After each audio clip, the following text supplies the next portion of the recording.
Oke, mari kita selami kisah seorang tokoh legendaris dari lautan Sulawesi Selatan. Seorang tokoh yang namanya bisa dilihat dari dua sisi yang, sangat berbeda tergantung siapa yang cerita. Inilah kisah Lamadukeleng, sang panglima laut. Begini, di mata musuh-musuhnya, dia ini dianggap bajak laut yang kejam dan tak terkalahkan. Tapi, bagi rakyatnya sendiri, dia adalah pahlawan, simbol kebebasan. Nah, gimana ceritanya satu orang bisa jadi pahlawan sekaligus musuh bebuyutan? Justru disitulah letak inti dari kisah Lamadukeleng. Untuk benar-benar paham siapa Lamadukeleng, kita harus lihat dulu dunianya. Dunia yang membentuk dia itu bukan daratan yang tenang, tapi lautan yang keras, penuh konflik sekaligus penuh peluang.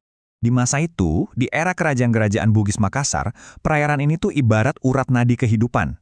Pusat perdagangan yang super sibuk yang tentunya menarik perhatian banyak pihak, bukan cuma pedagang lokal, tapi juga kekuatan asing yang sangat besar seperti VOC Belanda.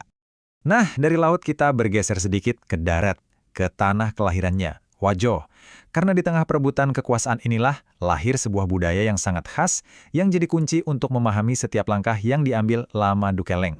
Jadi, di Wajo, perjuangan itu bukan cuma soal merebut atau mempertahankan wilayah. Bukan. Ini jauh lebih personal. Ini soal identitas. Sebuah konsep yang mendarah daging dan jadi pusat dari segala perjuangan mereka.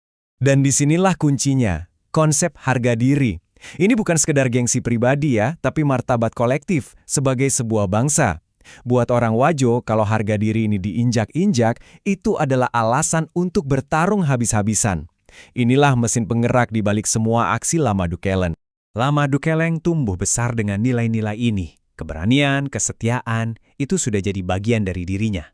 Tapi ada satu hal lagi. Bagi orang lain, laut ya tempat cari ikan. Tapi buat Lamadukeleng, laut itu beda cerita.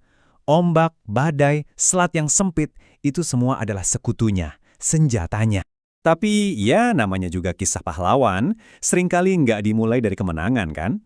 Perjalanan Lamadukeleng justru dimulai dari sebuah kemunduran besar. Konflik politik dan pengkhianatan membuatnya harus terusir dari tanah kelahirannya sendiri. Dan kutipan ini pas banget menggambarkan apa yang terjadi.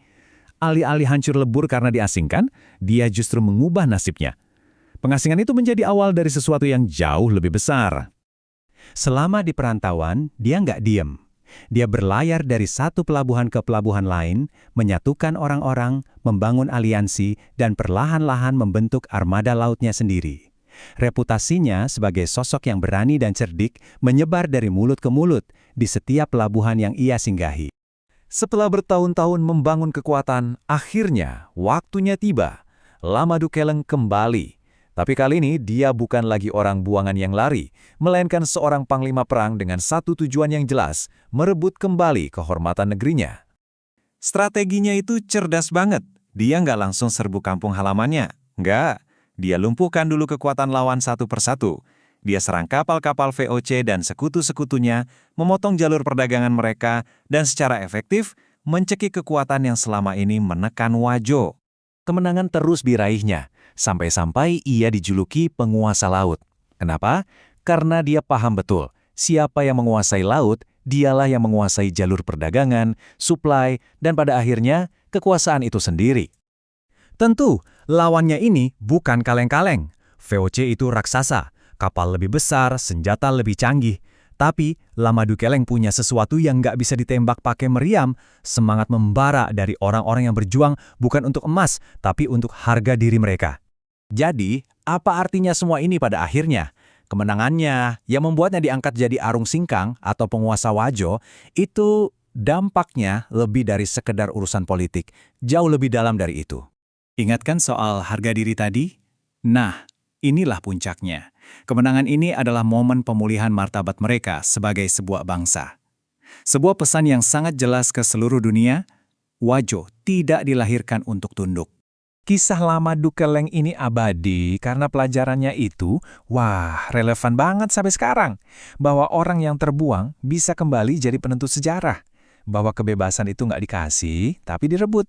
Dan yang terpenting, bahwa martabat sebuah bangsa adalah benteng pertahanan yang paling kuat.